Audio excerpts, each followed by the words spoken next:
Le sommet Afrique-France s'est tenu le 8 octobre dernier, sans chef d'État africain, une première. Cette rencontre a réuni les acteurs du changement, à savoir les intellectuels, des entrepreneurs, des étudiants. Bref, la liste est longue. Ce sommet avait pour objectif de questionner et de redéfinir les fondamentaux de la relation entre la France et le continent africain, en écoutant la jeunesse, en répondant à ces interrogations. On en parle en première partie d'émission avec nos invités. Et comme à l'accoutumée, nous aurons une autre thématique en deuxième partie d'émission. Cette dernière partie sera consacrée aux emplois verts. Quelle opportunité pour les jeunes. Je suis ravie de vous retrouver pour ce nouveau numéro de Génération News et ça commence maintenant.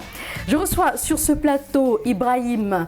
Vous êtes étudiant en droit. Merci d'avoir accepté l'invitation de Génération News. Je vous remercie. Et juste à côté de toi, nous avons Seydou. Tu es cadre administratif. Merci à toi. Merci à vous pour l'invitation. Et Nathan, étudiant en management des affaires, merci d'avoir accepté notre invitation. Merci. Sadat, tu es étudiant en relations internationales, merci également à toi. Merci à vous, Cyril. Alors, je parlais tout à l'heure du sommet Afrique-France. Aujourd'hui, on parle d'Afrique-France, ce n'est plus France-Afrique. Nathan, est-ce que tu es satisfait de ce sommet, justement on a invité la jeunesse africaine, elle était tellement représentée.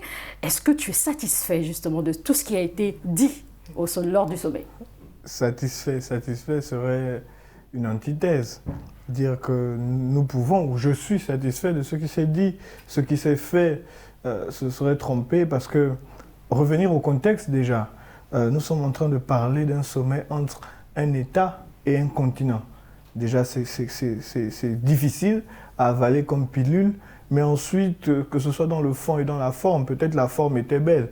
Voir des jeunes Africains venir discuter en face, parler au président français comme il le pouvait, du mieux qu'il le pouvait, mais dans le fond, dans le contexte, qu'est-ce que ça renvoie comme message? Est-ce que ce n'est pas de l'intimidation? Est-ce que ce n'est pas de la manipulation? Est-ce que ce n'est pas là, comme ça, on va dire simplement, un jeu de rôle? Et donc, ce sont des questions à se poser et c'est ce qui nous laisse insatisfaits. Est-ce que ce n'est pas de la manipulation? J'aimerais bien que Sadat puisse réagir par rapport à ça. Est-ce que toi également, tu vois les choses de la même manière que Nathan? Il faut rester sur ses gardes, il ne faut pas se leurrer? Effectivement, je suis parfaitement d'accord avec Nathan parce qu'il faudrait que les Africains arrêtent de tomber dans l'émotion. Parce que des sommets comme ça, on en a déjà vu dans le passé. Et comme Nathan le dit, je le suis parfaitement, c'est une aberration de savoir que tout un continent, l'Afrique, doit se dialoguer avec un seul pays, la France. C'est vraiment une aberration. Au nom de quoi la France se lève pour discuter de questions du continent africain avec les Africains. J'aurais pu accepter qu'on parle de l'Afrique francophone, mais pas du continent africain en général. Pas du continent africain en général. Et il faudrait que les Africains arrêtent de tomber dans l'émotion. Parce que je pense juste que le président Macron est juste en train de refaire sa campagne. Je pense qu'il est déjà dans une politique de réélection présidentielle et il veut juste laver l'image, redorer le blason de la France au niveau des Africains. C'est tout ce que je pense. Alors, Seydou, tout à l'heure, tu as entendu parler, Seyda, il est très clair. Est-ce que toi également, tu te dis que ce sommet, est-ce que ça valait la peine justement d'inviter toute cette jeunesse africaine? Ça valait la peine? Ça n'en valait pas la peine. Moi, je pense que je vais piquer un mot à Ibrahim, c'est un festival, ce n'est pas un sommet. Aujourd'hui, c'est plus de la communication. Il a dit avant qu'on commence l'émission. Voilà, exactement.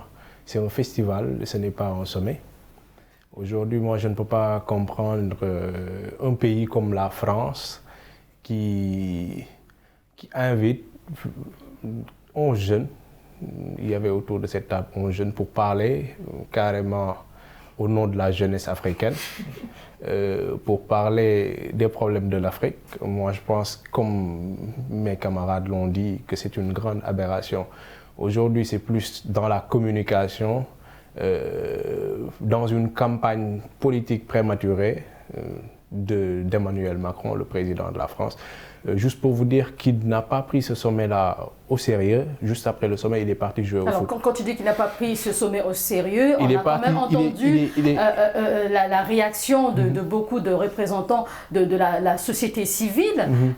Il y avait des discours, c'était quand même franc, Seydou. Oui, en fait, c'était franc du côté africain. Mais du côté occident, moi je doute de cette franchise-là. Je vais revenir un peu en arrière. Pourquoi je vous dis qu'ils n'ont pas pris ce sommet-là au sérieux? Il est parti jouer au foot après le sommet.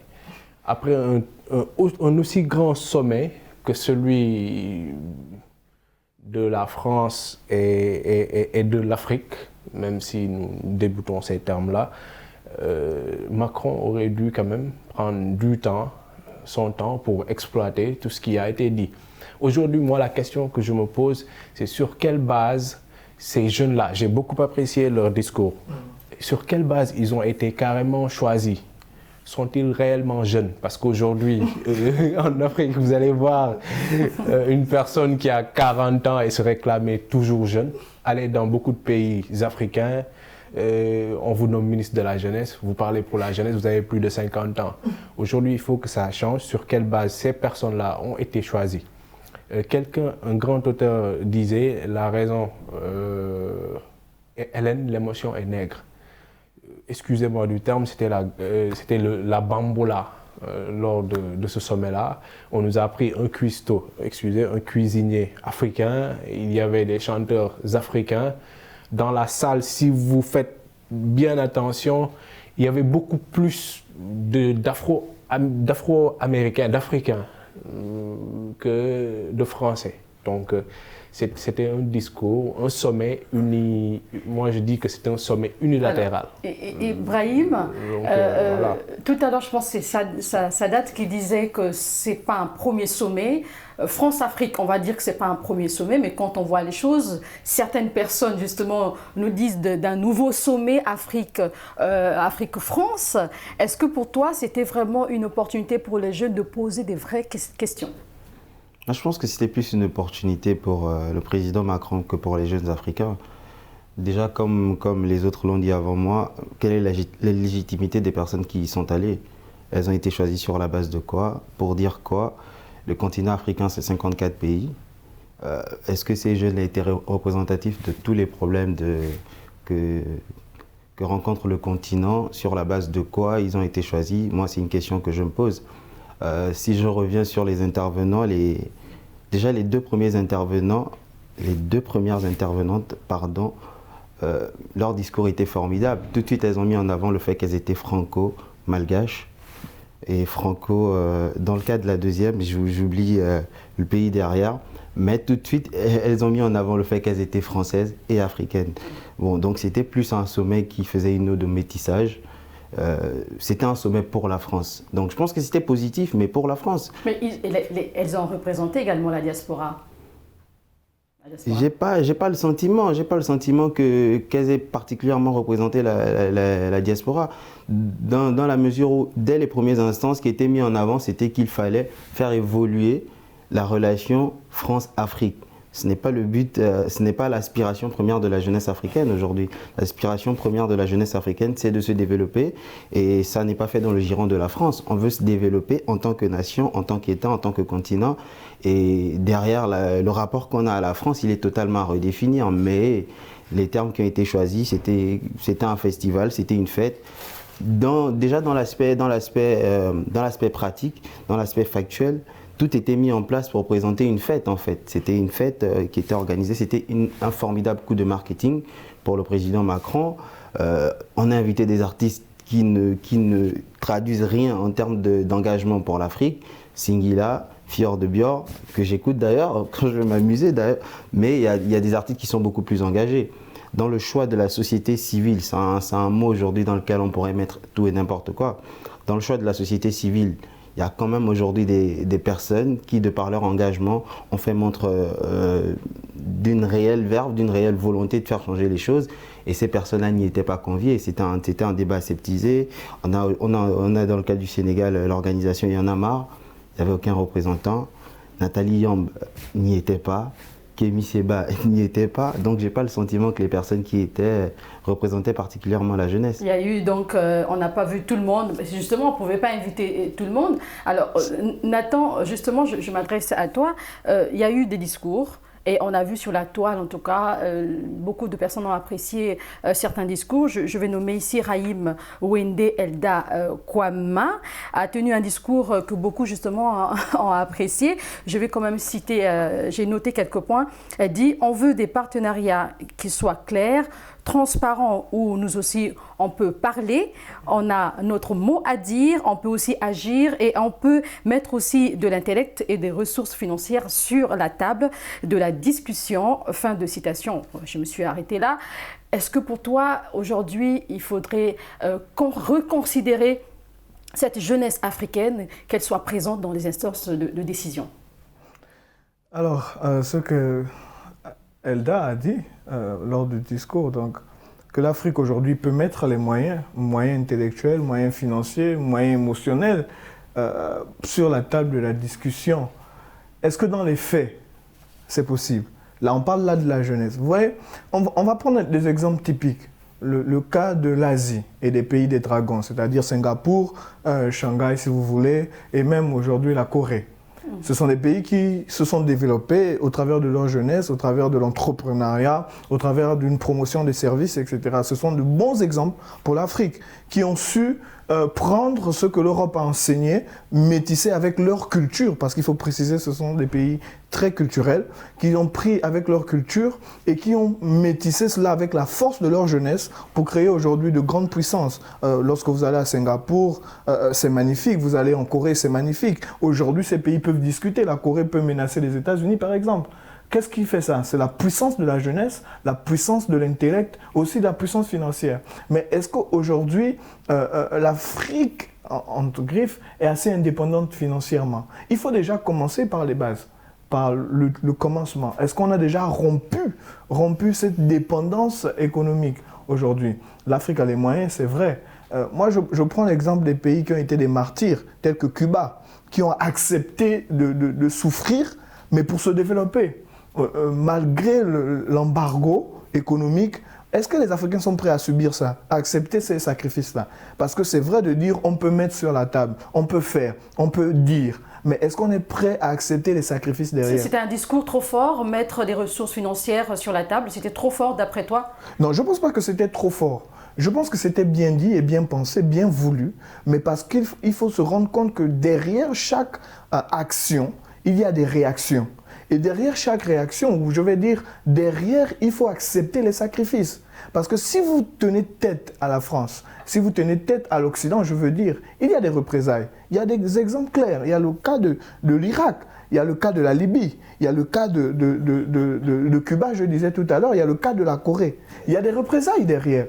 Mais est-ce que les populations sont prêtes? Est-ce que les dirigeants sont prêts? Est-ce que la jeunesse qui parle si bien est prête à accepter le poids de ce que ça représente? Mais vous faites quand même confiance ou pas à ces jeunes qui ont représenté la société civile, Sadat, justement? Comme mon frère, comme mon compère, cher, Seydou, pardon. Seydou, oui. Seydou vient de le dire, je ne sais pas pourquoi il a dit cher. Comme mon compère Seydou vient de le dire, ces Africains, ils sont représentatifs réellement des Africains. Sur quelle base ont-ils été sélectionnés? Sont-ils réellement des jeunes? Sont-ils réellement des jeunes? Parce qu'il ne faudrait pas, au fait, comme je l'ai dit, il ne faudrait pas tomber dans l'émotion. Il ne faudrait pas du tout tomber dans l'émotion. Et qu'est-ce que l'Afrique peut faire pour atteindre un peu ses objectifs?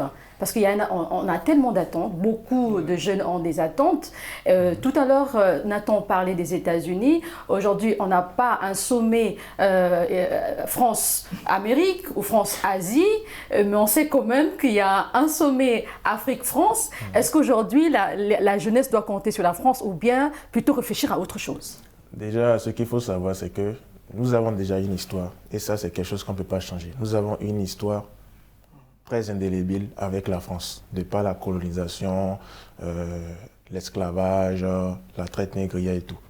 Maintenant, ce qu'il faut savoir, c'est qu'aujourd'hui, nous avons des constitutions. Les pays africains ont acquis leur indépendance internationales, elles sont autonomes. L'Afrique n'a besoin de personne pour se développer. Ça a été dit justement lors du sommet. Oui. Moi, je fais partie de ceux qui pensent que l'Afrique a tout ce dont elle a besoin pour se développer.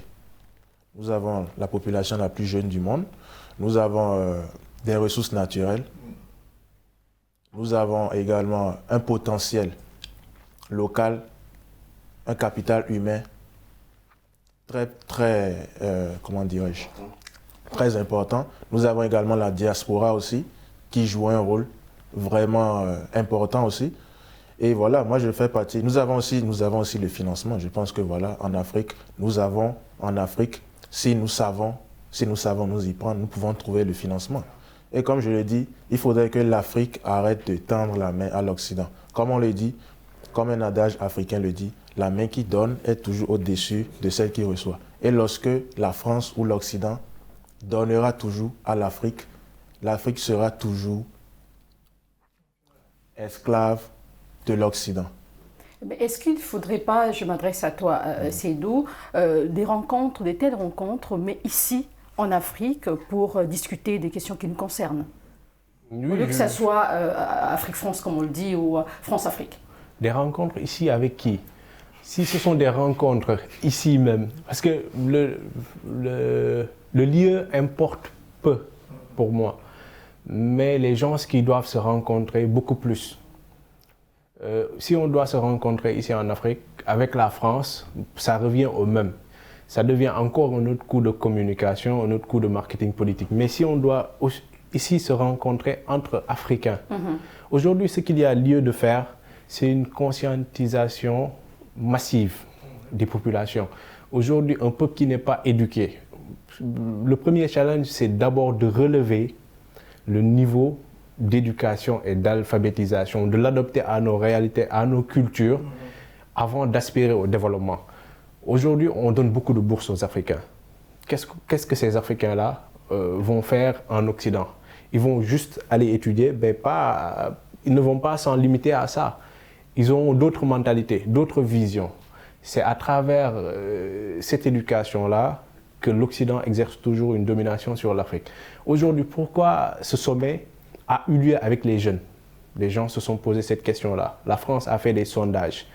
La population est très jeune, entre 18 et 35 ans. Qu'est-ce que la France a fait? Oui, aujourd'hui, je ne vais plus m'adresser aux chefs d'État qui ont montré leurs limites. Je vais peut-être les aviser, mais je vais parler à cette jeunesse-là. Cette jeunesse-là qui sera l'élite de demain. Aujourd'hui, les 11 jeunes qui sont partis à ce sommet-là, beaucoup d'entre eux représentent l'élite dans leur pays. Donc la France s'est dit, oui, je vais parler à ces jeunes-là pour que demain, s'ils sont dans des positions dans leur pays respectifs, ils ne seront pas contre moi, la France. Aujourd'hui, qu'est-ce que la France a fait? Oui, je suis le 3e investisseur en Afrique avec 1,8 milliard et quelques. Je suis le 3e investisseur en Afrique. Alors, vous n'avez pas intérêt à me lâcher. C'était une menace, clairement, à l'endroit de la population africaine. Aujourd'hui, moi, je me dis qu'on doit se voir. Oui, on doit se voir, mais entre Africains, pour résoudre nous-mêmes nos problèmes. Entre Africains, donc, qu'est-ce que tu envisages? Est-ce que ce soit les chefs d'État africains face à la jeunesse? Exactement, fasse confiance à la jeunesse. Que ces chefs d'État-là commencent déjà par responsabiliser les jeunes. À ne pas habituer les jeunes à commander des postes. Aujourd'hui, dans beaucoup de pays africains, beaucoup de jeunes qui sont à des positions, je ne dis pas qu'ils ne le méritent pas, mais n'ont pas les compétences ou les diplômes qu'il faut. C'est juste par le biais de la politique, ou par le biais des connaissances, ou par le biais du pistonnage qui sont dans certaines positions. Aujourd'hui, il faut cultiver l'excellence.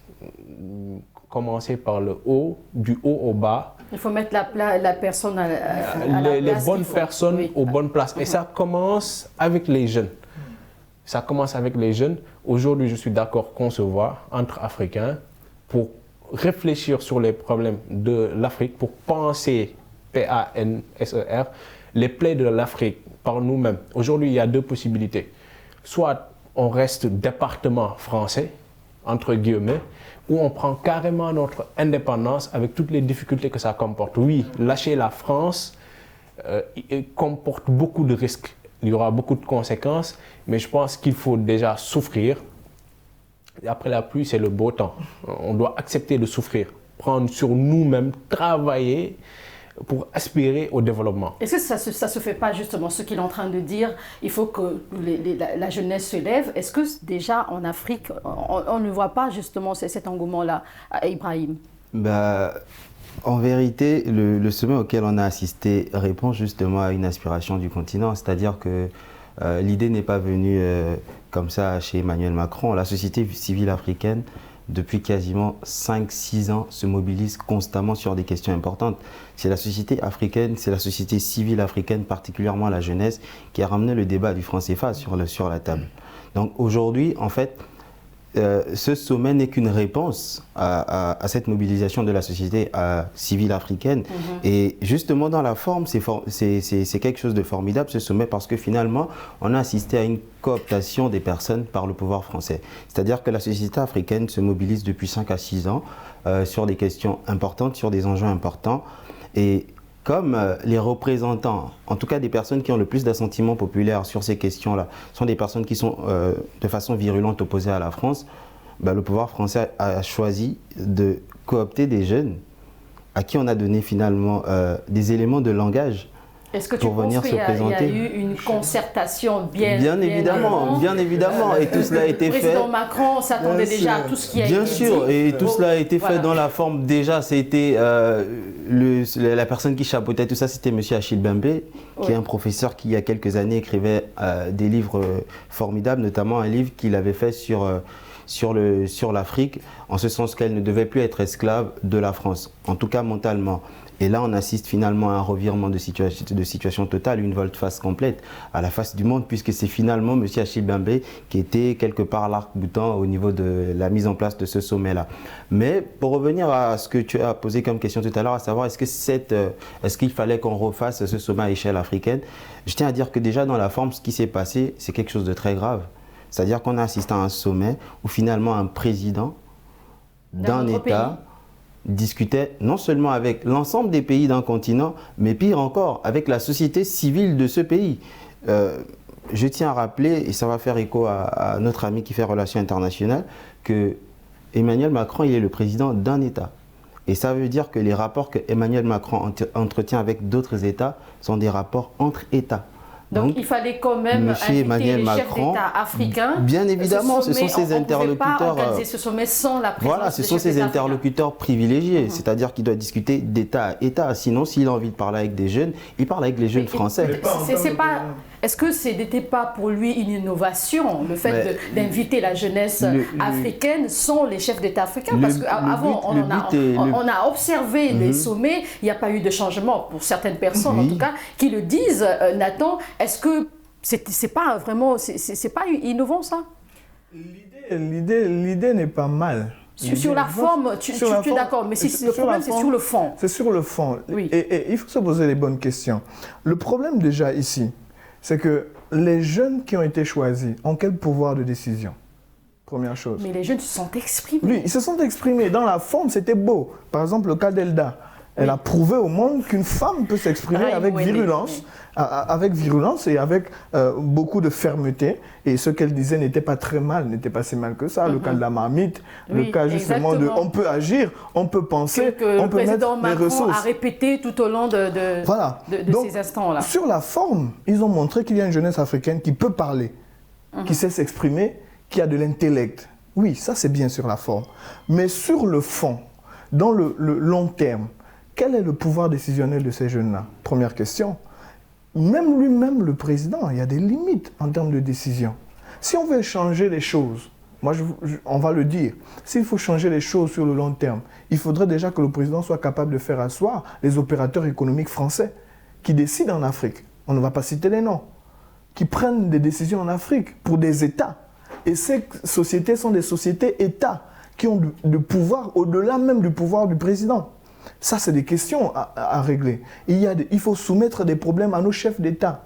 Donc pour toi, c'est une scénographie commandée par les politiques. Un cas de communication, et je vais même plus loin. Oui, on a même l'impression, Ibrahim, on a même l'impression que c'était un message envoyé aux chefs d'État africains. Parce que depuis quelques mois, vous suivez, le cas du Mali avec la France est tendu, le cas d'autres chefs d'État africains avec la France est tendu. Moi, je pense que ce sont des représailles. Je vais prendre une dernière réaction. Nous sommes arrivés presque au terme de cette émission. Oui. Oui, juste pour aller dans le même sens que lui, quelque part. D'abord, c'est une opération de communication qui a été menée par la France, mais c'est surtout que finalement tous les vrais sujets ont été évités. C'est-à-dire qu'on a assisté à un débat philosophique. On était d'accord sur le principe, il faut refaire les relations, il faut revoir certains éléments, mais rien n'a été posé sur le tableau concrètement. Sur la question, déjà même pour voir quelque part l'illégitimité de la jeunesse qui a été choisie, c'est qu'elle n'était pas totalement représentative. Sur la question des bases militaires, Emmanuel Macron nous a dit à la face du monde finalement, que les bases militaires étaient installées dans des endroits à la demande des États, dans les États dans lesquels il y avait des situations de guerre. Au Sénégal, il n'y a pas de situation de guerre, il y a une base militaire qui est installée depuis plus de 20 ans. Au Gabon, il n'y a pas de situation de guerre, il y a une base militaire qui a été installée depuis 20 ans. À côté de ça, juste pour dire, parce que c'est très important, sur les ressources, rien n'a été fait. Oui. C'est-à-dire qu'on n'a pas discuté de la question des contrats pétroliers, on a discuté de rien. C'était un débat simplement philosophique entre des jeunes. On a bien compris que vous partagez tous le même avis, on est d'accord. Et certain. Aussi, il faut faire confiance à cette jeunesse africaine qui doit se former. Et certains ont opté pour l'économie verte. On en parlera dans la deuxième partie de l'émission. À tout de suite.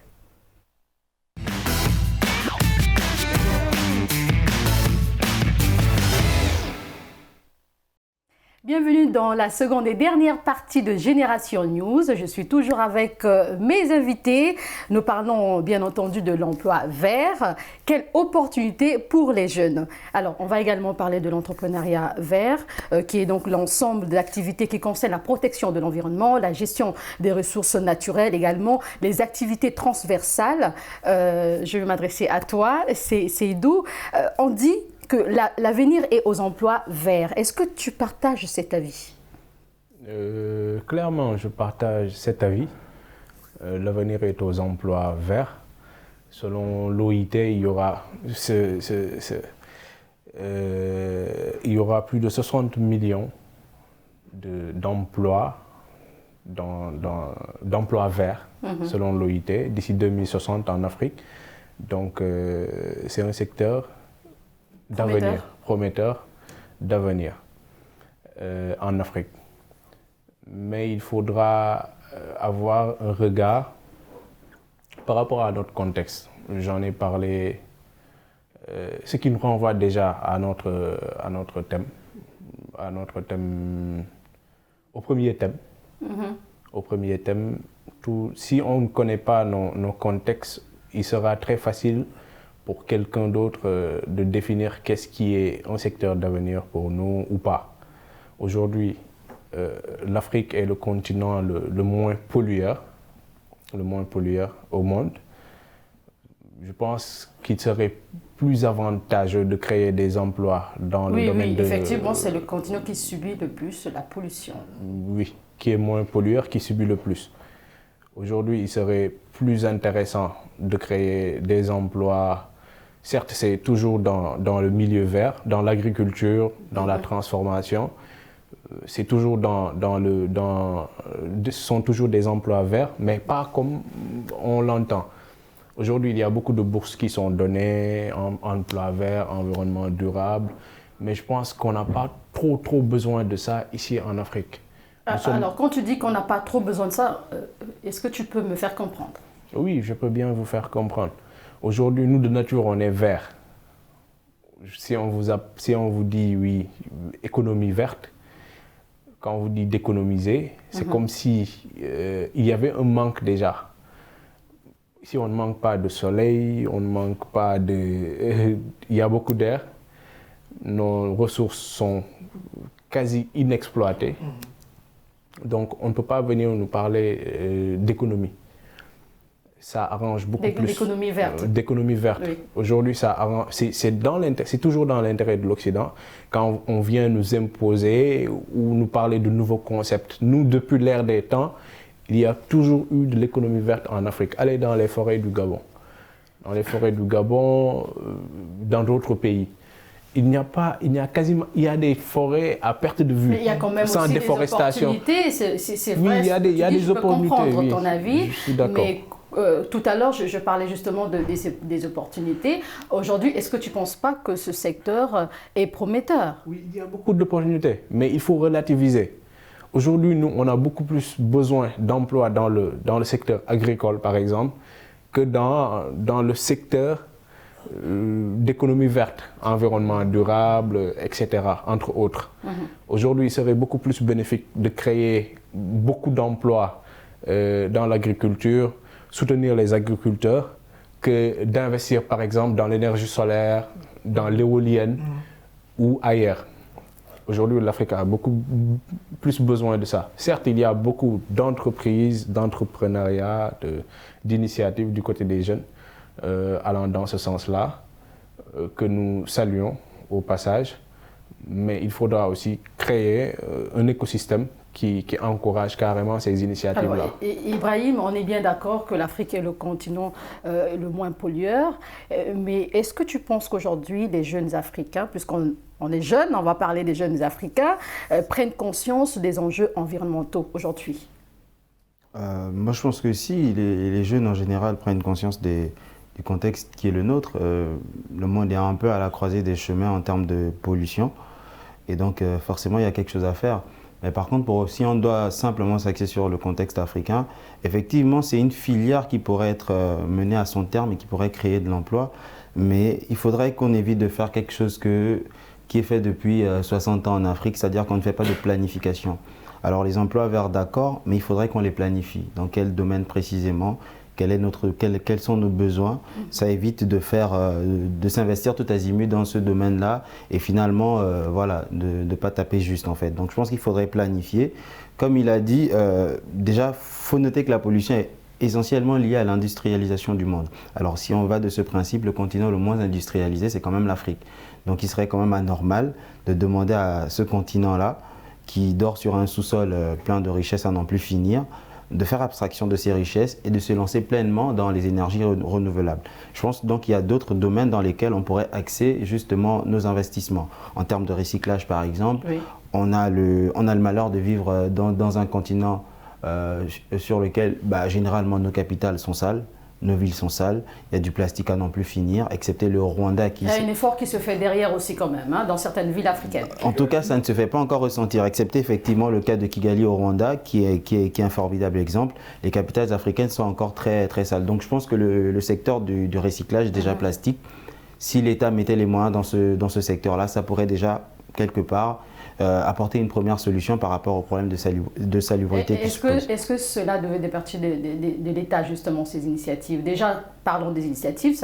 Je me rappelle des jeunes de Diourbel, ici au Sénégal, qui ont proposé un projet de fabrication de pavés à partir des déchets plastiques recyclés. Et ce projet a été validé. Nathan, qu'est-ce que tu penses justement de ces jeunes qui prennent des initiatives, de telles initiatives écologiques? Nous devons avoir des idées et les proposer, être capable de les proposer à nos dirigeants, être capable de les proposer à nos États, mais aussi il faut prévenir que nos États doivent être prêts aussi à accepter les idées des jeunes. Et ça date, on voit quand même l'entrepreneuriat vert. Aujourd'hui, beaucoup de jeunes sont devenus indépendants, ils sont entrepreneurs. Est-ce que dans ton entourage, par exemple, tu as vu des amis aujourd'hui qui s'en sortent plutôt bien? Si. Je voudrais nommer mon camarade de promotion, Alioune Badaram Beng. Je ne sais pas si vous le connaissez. C'est un jeune étudiant qui, depuis la première année, il avait un projet. Et ce projet consistait à quoi? C'est-à-dire, c'était des poubelles qui étaient faites à partir d'objets recyclés. Et voilà, c'était un projet qui a été soumis aux autorités et qui a été approuvé comme ce que vous avez dit, comme les jeunes de Diourbel. Et ça l'a... cette opportunité lui a permis d'avoir des distinctions au plan international. Je pense qu'il avait cela 2 ou 3 ans, il avait été honoré au Maroc. Donc je profite justement de ce plateau pour lui réitérer mes félicitations. Et j'exhorterai, nous la jeunesse africaine, à, comme l'a dit Nathan, à être contaminé. Il ne faudrait pas juste être contaminé par le virus du coronavirus. Si on pouvait être contaminé aussi par ce genre d'initiative ce genre d'initiative, ce ne serait que louable pour le continent africain. Et il faudrait aussi que les dirigeants africains aussi ne ferment pas la porte à ces jeunes-là qui soumettent de nouvelles idées. Quand tu dis fermer la porte, tu fais allusion à quoi exactement? Quand je dis fermer la porte, c'est-à-dire qu'il faudrait qu'ils soient d'abord accessibles, c'est-à-dire il faudrait déjà qu'il y ait des structures qui permettent de recueillir ce genre de projets. Il faudrait aussi que, voilà, parce que je peux être là, moi personnellement, je peux avoir une idée, mais je ne sais pas comment la soumettre aux autorités. Il faudrait qu'il y ait, je ne sais pas, des instances qui permettent de recueillir ce genre de projets pour les soumettre en haut lieu. Donc voilà, comme vous l'avez dit, comme Seydou l'a dit aussi, le continent africain est le continent le moins pollueur, mais le plus pollué. Parce que chaque année, il suffit de voir sur nos côtes, ce sont des tonnes de déchets qui sont versés sur nos côtes, justement, qui polluent nos mers et tout ça. Donc il faudrait aussi que les gouvernements africains aussi puissent trouver des politiques qui permettent de contrer tout cela. Parce que ce n'est pas normal qu'un continent, le continent le moins industrialisé. Parlant de pollution, justement, en faisant des recherches, j'ai découvert un jeune béninois installé au Nigeria. Lui, ce qu'il fait, il participe à la protection de l'environnement, à la lutte contre la dégradation de la nature. Il utilise les coques de noix de coco. Il fabrique donc des bijoux à base de ces coques de noix de coco. Il fait un travail excellent et en fait, c'est quelqu'un qui était enseignant. Et finalement, le déclic est venu parce qu'il a vu, il y avait trop de coques dans sa zone. Et aujourd'hui, je le félicite, on le félicite justement au passage. Ce que je veux dire, est-ce qu'il faut être passionné avant de créer tout ce que je viens de citer, ou bien ça peut venir d'un déclic parce qu'on a remarqué quelque chose dans sa zone, comme l'a fait ce béninois, cet entrepreneur béninois, Seydou? Oui. Ce sont des initiatives qui doivent être saluées et encouragées. D'abord, il faut la passion, mais il faut l'encouragement aussi. Et si je parle d'encouragement, c'est un système cohérent mis en place par l'État ou par les organisations pour faciliter l'accès déjà à la formation et au financement pour ces genres d'initiatives-là. Aujourd'hui, oui, c'est bon de souligner les points négatifs dans une optique constructive, mais aussi il faut saluer les avancées qui peuvent être notées dans plusieurs pays. Si je prends l'exemple du Sénégal que je connais le mieux, l'État est en train de faire des efforts, quand même allant dans ce sens-là. Il y a le projet Hyundaoni qui a été initié il y a quelques mois de cela. C'est ça, Olof, ce que tu viens de nous dire. Hyundaoni, c'est l'emploi des jeunes. D'accord. L'État est en train de financer des projets, surtout dans le milieu agricole. J'en parle parce que j'avais postulé et mon projet a été sélectionné. Mais bravo. On choisit votre projet. Toutes nos félicitations. Merci beaucoup. On vous forme et ensuite il y a un financement qui est alloué à chaque jeune pour développer son projet, notamment dans l'agriculture, l'élevage, le maraîchage. Est-ce que ton projet était lié à l'emploi vert ou pas? Indirectement. Si je dis indirect, c'est un projet agricole. C'est une ferme intégrée où il y aura du maraîchage, de l'arboriculture, de l'élevage et de l'agriculture bio. Donc je pense que dans une commune mesure, ça contribue à développer l'économie verte. Mais je pense qu'il y a un millier de Seydou ou un millier effectivement, voilà, comme je venais de citer, du jeune homme dont vous venez juste, de l'enseignant dont vous venez de parler. Aujourd'hui, ces gens-là doivent être mis devant la scène, encouragés, motivés pour aujourd'hui donner le goût du travail dans ce secteur-là, où la passion, éveiller cette passion-là chez les jeunes, parce que je pense qu'au-delà de la passion, je l'ai dit à l'entame de mon propos, il y a une motivation nécessaire. Parce qu'aujourd'hui, qu'est-ce qui bloque l'entrepreneuriat en Afrique?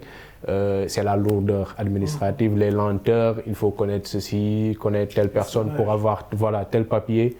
Parfois, l'accès au financement est difficile. Si on arrive aujourd'hui à faciliter tout cela aux jeunes, je pense qu'il y a beaucoup à faire. C'est aussi le lieu de nos capitales sont sales, oui.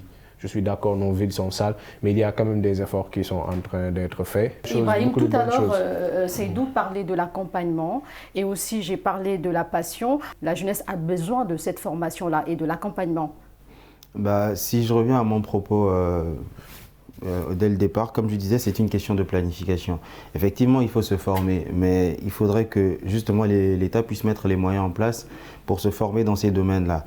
Alors, la réalité africaine est telle qu'aujourd'hui, est-ce que les emplois verts constituent une économie pertinente en vue de se développer? Parce qu'il ne faut pas oublier que le but, déjà pour les pays africains, c'est déjà de pouvoir arriver à un point d'industrialisation assez important. On a l'avantage d'être dans un continent, comme je l'ai dit, qui ne pollue quasiment pas. On est encore dans un continent où les seules villes plus ou moins développées sont les capitales. Donc l'arrière-pays, généralement, il n'est pas industrialisé, il ne pollue quasiment pas. Donc je pense que ce n'est pas forcément l'axe sur lequel les États africains vont se positionner directement. Alors évidemment, c'est une filière qu'il faudrait suivre pour ne pas être dépassé. Donc je pense qu'il y a moyen, l'État devrait mettre en place en tout cas le canevas pour permettre aux personnes qui veulent se développer de se développer dans ce domaine-là, mais je reste persuadé que ce n'est pas forcément prioritaire dans le cas des pays africains. On est encore à un stade où tout est à faire, nos ressources sont inexploitées, en tout cas par nous.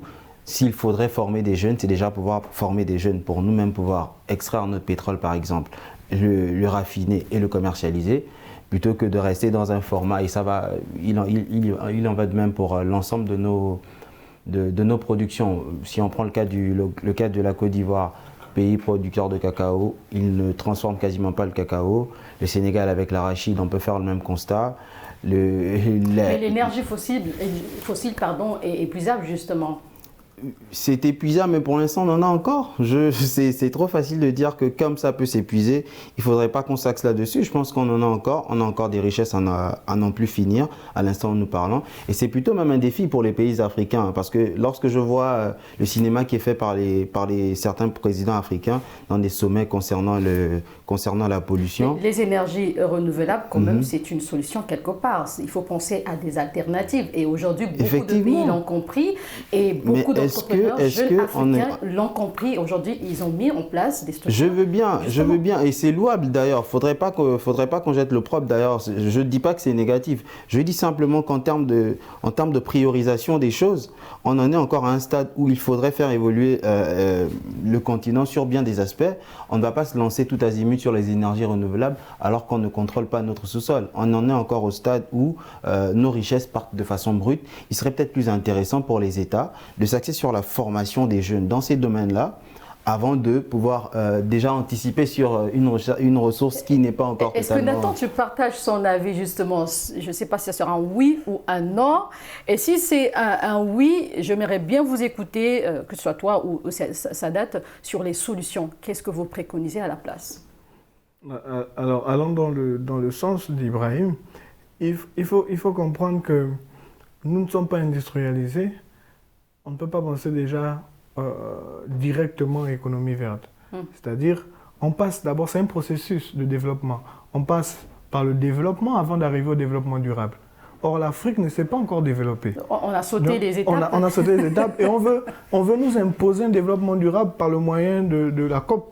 On peut parler même du Rwanda aujourd'hui, c'est un exemple. Voilà, le Rwanda est un exemple, mais le Rwanda... Il y a le Rwanda, il y a le Maroc. Il y a le Maroc, oui, justement. Mais oui, le Sénégal, on en a parlé tout à l'heure. Ce sont des pays, il faut comprendre que le Rwanda, par exemple, le cas du Rwanda, ce n'est pas encore dans tout le pays. C'est Kigali qui est un modèle dans le développement durable, qui est la 3e ville la plus verte au monde, ce qui a félicité, et peut-être la première ville la plus propre en Afrique. Maintenant, est-ce que Kigali s'inscrit dans quel domaine? Où Kagame est allé chercher les ressources? Ce sont des questions à se poser. Après, il y a des pays qui souffrent pour que le Rwanda vive ce qu'il vit. Il y a le Nord Kivu qui souffre pour que le Rwanda vive ce qu'il vit. Les ressources du Nord Kivu qui sont exploitées, pillées, et des gens qui meurent. Voilà. Donc, il faut comprendre que, je disais tantôt que l'économie verte coûte de l'argent. Mais vous allez dire au Sénégal, investissez dans l'économie verte. Le Sénégal n'est seulement qu'en train de construire des ponts, en train de construire des immeubles. Oui, mais... On va revenir, on va parler des opportunités. Aujourd'hui, comme je disais tout à l'heure, il y a beaucoup de jeunes Africains qui entreprennent. Et c'est très bien justement, mais ce qu'on a remarqué quelque part, ces articles qui sont vendus, ils sont vendus très cher. Alors, je vais m'adresser quand même à Sadat. Pourquoi ces articles sont chers? Est-ce que le problème se trouve au niveau de la matière première ou plutôt le travail qui est fait derrière? Sadat, tu es avec nous là? Je pense que la matière première n'est pas le problème. Je pense plutôt que c'est au niveau de la politique qui est derrière, en fait. Parce que, justement, je pense au fait que cette histoire de politique verte, au fait, c'est un peu comme la démocratie, au fait. C'est un peu comme la démocratie. C'est-à-dire qu'au fait, est-ce que, comme l'a dit mes compères, et comme l'a dit notamment Ibrahim, est-ce que l'économie verte est une priorité pour les Africains? Est-ce que c'est une priorité? Mais est-ce que vous ne voyez pas quand même cet avantage-là? Aujourd'hui, il y a des jeunes qui ont fait des longues études, qui n'ont pas d'emploi grâce à l'entrepreneuriat vert. Aujourd'hui, ils sont indépendants. Justement, excuse-moi, j'ai été interrompu, vas-y. Non, ne vous inquiétez. Au fait, je pense qu'ils sont indépendants, mais je pense au fait qu'il y a d'autres combats qu'il faut mener. Par exemple, la démocratie en Afrique avec les régimes dictatoriaux. Je pense que voilà, il faut... Mais là n'est pas le débat. Hein. Là n'est pas le débat. Non, justement, ce n'est pas le débat, mais c'est représentatif de certains problèmes que vit le continent africain aujourd'hui. Je pense que l'économie verte, au fait, c'est juste une sorte de mimétisme international, au fait. Juste que les Occidents veulent... L'Afrique veut copier, au fait, ce qui se passe en Occident sans savoir si elle a les moyens de copier cela, au fait. Comme l'a dit Ibrahim tout à l'heure, nous sommes le continent le moins industrialisé du continent, du monde. Et si on prend le cas du Rwanda, par exemple, leur économie verte, notamment avec Kigali, il y a d'autres pays qui souffrent, au fait. Des pays comme le Congo, par exemple, où l'or est pillé, il y a des personnes qui meurent tous les jours. Je peux comprendre ce que tu me dis. Il y a d'autres préoccupations, mais je vais m'adresser à toi, Ibrahim. Aujourd'hui, c'est quand même une solution, l'entrepreneuriat vert. Puisque ce que je disais tout à l'heure, en fait, il y a beaucoup d'étudiants qui ont fini leurs études, mais qui ne s'en sortent pas du tout et qui ont trouvé comme alternative entreprendre. Et l'emploi vert est une alternative, est une solution pour eux. Ça peut être une solution. Mais pour aller un peu dans le sens de ce qu'il a dit, la solution, en fait, il faudrait la prendre dans son ensemble. Tout à l'heure, tu as cité comme exemple un enseignant qui faisait des bijoux avec... Vous rendez-vous compte qu'aujourd'hui, pour avoir son produit au Sénégal, ça va prendre du temps. Ça veut dire quoi? Ça veut dire qu'il faut faire des choses en temps et en heure. Aujourd'hui, il y a d'autres combats. Ça veut dire qu'aujourd'hui, si on mène par exemple un combat réel sur la libre circulation, c'est déjà beaucoup plus avantageux pour ce commerçant-là qui aura la possibilité de s'industrialiser véritablement en ayant une production qui soit accessible, qui soit disponible dans d'autres pays. Donc, il y a des combats. En fait, c'est un processus. C'est une belle opportunité, effectivement, que de se lancer dans ce domaine-là. Mais c'est un processus. Il y a beaucoup d'autres éléments qui sont à mettre en avant. Il faudrait qu'on se batte déjà pour le projet de libre circulation, parce que déjà pour des personnes qui ont une activité commerciale qui n'est même pas verte, ces personnes-là ont déjà du mal à commercialiser leurs produits. Alors s'il faudrait qu'on sature le marché avec un produit vert... Alors parlons de saturation de marché, c'est d'où tu es bien placé. Tu nous as parlé d'un projet qui a été validé. Aujourd'hui, tu en es fier, justement, puisqu'aujourd'hui, tu as proposé un projet, tu as soumis un projet qui a été validé. Tu participes quand même à que ce soit tes objectifs ont été atteints, je peux le dire ainsi. Qu'est-ce que tu peux me dire par rapport à cela, justement, puisque tous les trois partagent le même avis? Oui, en fait, je ne serai pas très loin de leurs avis. Moi, je me dis que c'est vrai, tout ce qu'ils ont dit. Ça ne doit pas. Aujourd'hui, par exemple, vous ne verrez, ou très rarement, un Africain acheter un tableau à 100 millions.